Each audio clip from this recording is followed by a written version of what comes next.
पर इस एक चीज पर पैसे का कोई असर नहीं पड़ता। फर्क नहीं, कल बड़ा दिन है, नए साल में कदम रख रहे हैं, कल एक लाइव करना चाहिए, तो जाहिर है कि हम कल नए साल के जश्न की चीजें करेंगे। लेकिन मैं बस यहां ना होने के लिए माफी मांगना चाहता था, सच में। परिवार, जाहिर है, क्रिसमस और बाकी सब कुछ। आशा है कि आप जहां भी हों, आपका क्रिसमस और त्योहारों का समय अच्छा रहा होगा। और यहां न होना मेरी अपनी पसंद और योजना थी, सच में। मैं ये सुनिश्चित करना चाहता था कि क्रिसमस के दौरान मेरे पास करने के लिए बहुत कुछ हो। जेन और मैंने मोटरवे पर बहुत यात्रा की है, बहुत सारे लोगों से मिले और लोगों का ख्याल भी रखा। तो सच में, अगर मुझे उस पर ध्यान केंद्रित करना था तो मुझे उसे अपना पूरा समय देना था, और इसका मतलब था कि लाइव करने को पीछे छोड़ना। लेकिन अब मैं वापस आ गया हूं, और यही सबसे महत्वपूर्ण बात है, और वास्तव में मैंने यही करने का फैसला किया। यही आज का विषय है कि हमारे पास सबसे मूल्यवान संसाधन क्या है, और वह बहुत ही सरलता से समय है। समय वह नंबर एक चीज है जो इंसान के पास, लोगों के पास है। क्यों? क्योंकि एक बार ये चला गया तो आप इसे वापस नहीं पा सकते। जीवन में बाकी सब कुछ आप चीजें बदल सकते हैं। अगर आपके पास पैसा नहीं है तो आप कमा सकते हैं। अगर स्वास्थ्य ठीक नहीं है तो आप ठीक हो सकते हैं। लेकिन समय वह एक चीज है जिसे लोग किसी भी चीज से ज्यादा चाहते हैं, और इस पर बहुत कुछ लिखा गया है ना? कि कैसे लोग किसी न किसी कारण से उस समय को बढ़ाने की कोशिश करते हैं। लेकिन मैं इसे आपके ध्यान में इसलिए लाना चाहता था क्योंकि हम में से कुछ लोग काम की वजह से या दूसरों के प्रति अपने कर्तव्य की वजह से समय का महत्व भूल जाते हैं, और बाकी सब कुछ। मेरा दृढ़ विश्वास है कि हमारा कर्तव्य खुद के और अपने परिवार के प्रति होना चाहिए। वही हमारी पहली प्राथमिकता है। और इसीलिए मैंने फैसला किया कि मैं कोई लाइव नहीं करूंगा। कि मैं यह सुनिश्चित करना चाहता था कि मैं क्रिसमस की छुट्टियों के दौरान उन सभी प्यारे लोगों के साथ बहुत अच्छा समय बिताऊं जिनके साथ मैं रोज था, और यह भी सुनिश्चित करना चाहता था कि मैं उन्हें अपना पूरा और अविभाजित ध्यान देना चाहता था। लाइव करने या लोगों की समस्याओं को सुलझाने के लिए मुझे बीच में न उठना पड़े, जो मैं, जाहिर है हम में से कई लोग ऐसा करते हैं। इनमें से कई लोग यहाँ चैट एरिया में हैं, जहां हम रोजाना कोशिश करते हैं कि जितने लोगों की मदद कर सकें करें। और मैं खुद को इससे थोड़ा विराम देना चाहता था। ये इसलिए नहीं है कि मैं लोगों की मदद नहीं करना चाहता, या मैं आप लोगों के लिए यहाँ नहीं रहना चाहता। बस मैंने ये सोच समझकर फैसला किया कि मैं अपना समय अपने परिवार के साथ बिताना चाहता हूँ।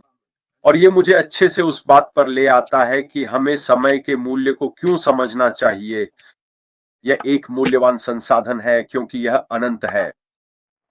माफ कीजिए, यह सीमित है, पुनः प्राप्त न होने वाला है, और यह सभी अन्य प्रयासों की नींव है। पैसे या संपत्ति के विपरीत आप अधिक समय कमा नहीं सकते, और न ही उसे बाद के लिए बचा सकते हैं। या अगर आपने समय खो दिया है तो उसे वापस नहीं पा सकते। समय का समझदारी से आवंटन करना आपके लक्ष्यों को प्राप्त करने, अपने जीवन का अनुभव करने, उन यादों और उन चीजों के लिए जो आप सच में करना चाहते हैं, बेहद जरूरी है। लेकिन यह भी महत्वपूर्ण है कि यह आपको संपत्ति बनाने में मदद करता है। यह सबसे अंतिम मुद्रा है। समय यह निर्धारित करता है कि हम कितना सीख सकते हैं, बना सकते हैं, जुड़ सकते हैं और जी सकते हैं। सब कुछ उसी एक संसाधन पर आकर टिक जाता है, और वह है समय। आप इसे कैसे आवंटित करते हैं, यही सबसे महत्वपूर्ण है। और मैंने पहले भी कहा है ना, कि अपने व्यवसाय को जिम्मेदारी से लें, उसे इस तरह से लें कि वह सच में एक व्यवसाय हो। आप इसे सफल बनाने के लिए दृढ़ संकल्पित हैं। आप इसे एक साइडलाइन के रूप में नहीं, बल्कि एक ऐसी चीज के रूप में कर रहे हैं जिसे आप गंभीरता से लेने वाले हैं। और इसका एक अभिन्न हिस्सा है कि आप इसके लिए विशेष समय निर्धारित करें। इसका मतलब है कोई ध्यान भटकाने वाली चीजें नहीं, अन्य सोशल मीडिया बंद कर देना, यहां तक कि अपना फोन भी बंद कर देना, ताकि आप अपने काम से विचलित ना हो, चाहे वह कुछ भी हो। मेरा मतलब है, भले ही आप रोज 15 से 20 मिनट ही निर्धारित करें अपने व्यवसाय के लिए, यह अभी भी सही दिशा में एक कदम है, क्योंकि आप अपने व्यवसाय को बेहतर बनाने के लिए एक निश्चित समय निर्धारित कर रहे हैं। वैसे क्या आपने ध्यान दिया कि मेरे पास नया माइक्रोफोन और ईयरपीस है जो मेरी बेटी की ओर से है, क्योंकि मेरे पुराने वाले बिल्कुल खराब हो गए थे, तो उन पर टेप लिपटी हुई थी और न जाने क्या क्या था। तो ये मेरी बेटी की तरफ से क्रिसमस का तोहफा था और उम्मीद है कि इसके साथ साउंड क्वालिटी ठीक है। तो ये समझना वाकई जरूरी है कि समय कितना कीमती संसाधन है। तो चलिए कुछ मुख्य कारणों को देखते हैं कि समय इतना अनमोल क्यों है। शुरुआत के लिए यह दोबारा नहीं मिल सकता। खोया हुआ हर पल हमेशा के लिए चला जाता है। आप इसे वापस नहीं पा सकते, जमा नहीं कर सकते या अपनी कुल सप्लाई नहीं बढ़ा सकते। जाहिर है, आप कितने समय तक जीते हैं इसका असर आपको मिलने वाले समय पर पड़ता है। आप जाहिर तौर पर उस समय को यथासंभव लंबा बनाने के लिए बहुत कुछ कर सकते हैं। खुद को एक्टिव रखना, फिट और हेल्दी रखना, सही खाना खाना, सही तरीके से सोना और ये देखना कि आपका स्ट्रेस लेवल वगैरह सब बिल्कुल सही हो। जाहिर है, अगर आप ये सब करते हैं तो आपके पास बहुत बेहतर मौका होगा। गारंटी तो नहीं है, पर कम समय के बजाय लंबी अवधि के लिए वो समय मिलने की बेहतर संभावना जरूर है। ये एक सीमित गुण है, मात्रा है, सॉरी। हर किसी के पास चाहे दौलत या रुतबा कुछ भी हो, सीमित समय होता है जो इसे सार्वभौमिक रूप से कीमती बनाता है। ऐसे बहुत से लोग हैं जो इसे बढ़ाने की कोशिश करते हैं। उस आदमी पर एक बड़ी डॉक्यूमेंट्री है ना, जो मौत की सीमाओं को पार करने वाला पहला व्यक्ति बनने की कोशिश कर रहा है। और वो जो चीजें खाता है और अपने शरीर में डालता है वो वाकई थोड़ी अजीब है ना, थोड़ी हटकर। लेकिन वो दृढ़ है कि वो जो कर रहा है उसका सकारात्मक प्रभाव पड़ रहा है उसकी लंबी उम्र के लिए। और यहीं पर इस एक चीज पर पैसे का कोई असर नहीं पड़ता। फर्क नहीं पड़ता कितना पैसा है, समय आप खरीद नहीं सकते। ये कुछ ऐसा है जो हर किसी के पास है और इसका इतना अनमोल मूल्य है क्योंकि यह हम में से हर एक के लिए विशिष्ट और व्यक्तिगत है और एक व्यक्ति इसे किसी और से ज्यादा नहीं खरीद सकता। ये बाकी सब चीजों का आधार है।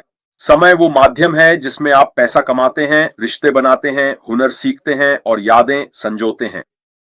यहीं पर आप जब समझते हैं कि समय कितना जरूरी है तो आप बहुत विशिष्ट होने लगते हैं कि आप उस समय को कहां लगाते हैं, क्योंकि वरना सब कुछ घुल मिल जाता है। एक चीज दूसरी चीज में बदल जाती है।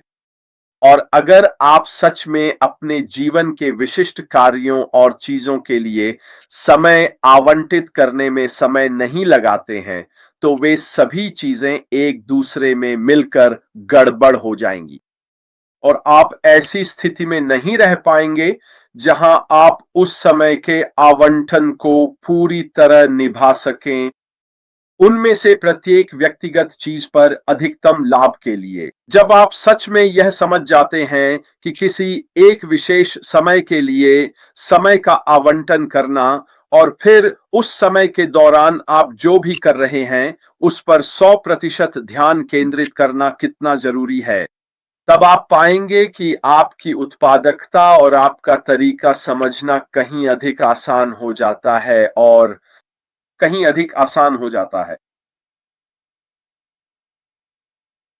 आवंटित करने के लिए। जैसे आपके पास एक डायरी हो, जब आपके पास एक डायरी होती है, आपके पास 8 बजे की अपॉइंटमेंट है, तो आप उसे अपनी डायरी में लिखते हैं 8 बजे। आपको पता है कि उस समय आपकी यह अपॉइंटमेंट है, चाहे वह डॉक्टर, अस्पताल, नौकरी या कहीं भी हो। आप उस अपॉइंटमेंट के लिए समय आवंटित करते हैं और फिर आपको उस आवंटित समय का उपयोग विशेष रूप से उसी के लिए करना चाहिए।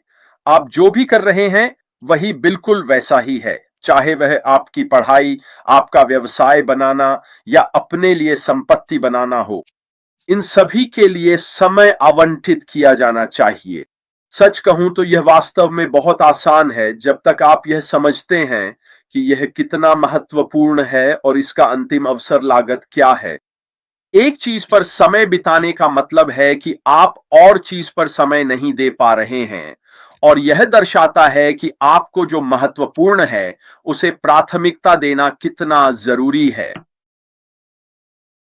मैं इस कथन से थोड़ा सहमत भी हूं और थोड़ा असहमत भी। मुझे लगता है कि यह बहुत जरूरी है कि आप अपना समय उसी चीज पर लगाएं जिसे आप महत्व देते हैं या जिसे आप पाना चाहते हैं। लेकिन मुझे यह भी लगता है कि अन्य चीजों पर भी समय देना बहुत जरूरी है। जितना आप व्यवसाय बना रहे हैं उतना ही। मेरे लिए इसका मतलब यह है कि आपके समय का आवंटन आपके रुचियों, आपके परिवार और आपके व्यवसाय के बीच समान रूप से होना चाहिए। मुझे खास तौर पर यह विश्वास नहीं है कि हमें किसी एक चीज के ऊपर दूसरी चीज को रखना चाहिए। मेरे लिए परिवार सबसे पहले आता है। मैं समय बिताना चाहता हूं और अब जैसे जैसे मैं बड़ा हो रहा हूं यह इच्छा और भी बढ़ती जा रही है। यह मेरे लिए जितना महत्वपूर्ण हो गया है। जब आप थोड़े छोटे होते हैं और आपके अंदर थोड़ी ज्यादा भूख होती है, आप थोड़े ज्यादा बेचैन होते हैं, तो नए बिजनेस शुरू करने का जोश वगैरह ये सब चीजें परिवार और दोस्तों के साथ समय बिताने की तुलना में कहीं ज्यादा रोमांचक लगती हैं। जैसे जैसे आप बड़े होते जाते हैं ये पूरी तरह बदल जाता है। क्यों? क्योंकि समय कम होता जा रहा है और आप उसे उन्हीं लोगों के साथ बिताना चाहते हैं जिनके साथ आप वाकई समय बिताना चाहते हैं। और यही वजह है कि अब मैं अपना समय खास तौर पर कुछ निश्चित कामों के लिए निर्धारित करता हूं। और इसका मतलब है कि मैं उस समय का उपयोग उसी खिड़की के लिए कर रहा हूं जिसमें मैं जो हासिल करना चाहता हूं उसके लिए। यह संपत्ति का एक आधार भी है और चक्रवृद्धि ब्याज से संपत्ति बनाने की शक्ति काफी हद तक जल्दी शुरू करने पर निर्भर करती है, जो समय के महत्वपूर्ण वित्तीय गुणा प्रभाव को दर्शाती है। मूल रूप से इसका मतलब है कि जितनी जल्दी आप किसी भी चीज में शामिल होते हैं, वह शुरुआती समय बाद में और भी अधिक बढ़ जाता है, क्योंकि आप मूल रूप से शुरुआत में ही वहां होते हैं और बाकी सब आपके बाद आते हैं। अगर आप समझते हैं कि व्यापार में यह चक्रवृद्धि प्रभाव कैसे काम करता है, क्योंकि आप जल्दी हैं, तो आप समझ जाएंगे कि ऐसा कर पाना कितना महत्वपूर्ण है। तो इसे समझिए और यह आपको बुनियादी संपत्ति बनाना शुरू करने में बहुत आगे तक ले जाएगा, क्योंकि आप समझते हैं कि आपके समय का यह चक्रवृद्धि ब्याज वास्तव में कैसे काम करता है। तो चुनौती क्या है? अक्सर इंसान समय को ऐसा मानते हैं जैसे वह प्रचुर मात्रा में है। अप्रभावी गतिविधियों में समय बर्बाद करना, भले ही वे बाद में उसे बहुत महत्व देते हों, जरूरी नहीं कि यह सही काम हो। समय का प्रभावी प्रबंधन करने का मतलब है इसकी कमी को पहचानना और जानबूझकर यह चुनना कि इसे उन गतिविधियों में कैसे निवेश करें जो आपके लक्ष्यों के अनुरूप हों, बजाय इसके कि यह यूं ही फिसलता चला जाए, क्योंकि इसका कोई मतलब नहीं है। तो मूल रूप से एक बार जब आप समझ जाते हैं कि समय कितना महत्वपूर्ण है, तब आप इसे आवंटित करना शुरू कर देंगे, विशेष रूप से उन कार्यों के लिए जो इसका मतलब है मास्टर बिल्डर, दक्ष निर्माता की मानसिकता, कौशल और वह रणनीतिक दृष्टिकोण। रणनीतिक दृष्टिकोण का मतलब है जो बेहद महत्वपूर्ण है, निर्माण करने की बात है। मिस्टर आश कुमार की सिलाई की क्षमता सिर्फ उनके आउटपुट तक सीमित नहीं है, बल्कि वह अपनी क्षमता को डुप्लीकेट भी कर सकते हैं। मिस्टर फारे हमें उनकी क्षमता की नकल करना सिखा रहे हैं, वही क्षमता जो उनके पास है। इसका मतलब है उनकी क्षमता की डुप्लीकेशन, यानी बिल्कुल उन्हीं की तरह डुप्लीकेट करके हमें वही नकल करना सिखा रहे हैं या सिखाने जा रहे हैं। तो उसका परिणाम या आउटपुट ही नहीं, बल्कि जो लोग सिर्फ परिणाम या आउटपुट पर ध्यान दे रहे हैं वे बहुत पीछे रह गए हैं। विषय की बिक्री के माध्यम से ऐश प्लेटफॉर्म सदस्य लाभ प्राप्त करते हैं। अभूतपूर्व पहुंच उन सिद्धांतों, रणनीतियों और सोचने की प्रक्रिया तक जिन्होंने उनकी सफलता को प्रेरित किया है। विक्टोरेट ऐश प्लेटफॉर्म के माध्यम से सदस्य यानी सदस्य, वही सिद्धांत रणनीतियों और विचार प्रक्रियाओं तक अभूतपूर्व पहुंच प्राप्त करते हैं, जो उनकी सफलता को प्रेरित कर रही हैं या सफलता प्राप्त करने जा रही हैं या प्रेरित कर रही हैं। विक्टर विथ ऐश प्लेटफॉर्म के माध्यम से यानी सदस्य खुद ही उन सिद्धांतों, उन रणनीतियों और उन विचार प्रक्रियाओं तक अभूतपूर्व पहुंच प्राप्त करते हैं जो उनकी सफलता को प्रेरित कर सकते हैं, प्रेरित कर चुके हैं। यह सदस्यता या यह मेंटरशिप बड़े पैमाने पर और जीवंत है। पाठ्यक्रम केंद्रित और रणनीतिक सोच, यह एक विशाल स्तर की मेंटरशिप है। यह रणनीतिक सोच पर केंद्रित है। हमारे लिए एक जीवंत पाठ्यक्रम तैयार किया जा रहा है। हमें इस तरह से प्रशिक्षण दिया जा रहा है कि हम क्या के पीछे क्यों को समझ सकें। डिजिटल दक्षता, नेविगेट करना और उन टूल्स का लाभ उठाना जो आधुनिक अर्थव्यवस्था को आकार देते हैं। क्या के पीछे क्यों को समझना, क्या के पीछे क्यों को जानना, इसका मतलब क्या है, इसके पीछे कारण क्या है, इसे समझना होगा। समझ में आ गया कि क्या के पीछे क्यों है, आपको यह समझना होगा कि क्या है और इसके पीछे क्यों है। यह बात आपको बतानी होगी कि डिजिटल दक्षता क्या है। आधुनिक अर्थव्यवस्था, जो कि आधुनिक अर्थव्यवस्था है, आधुनिक अर्थव्यवस्था को आकार देने वाले उपकरण।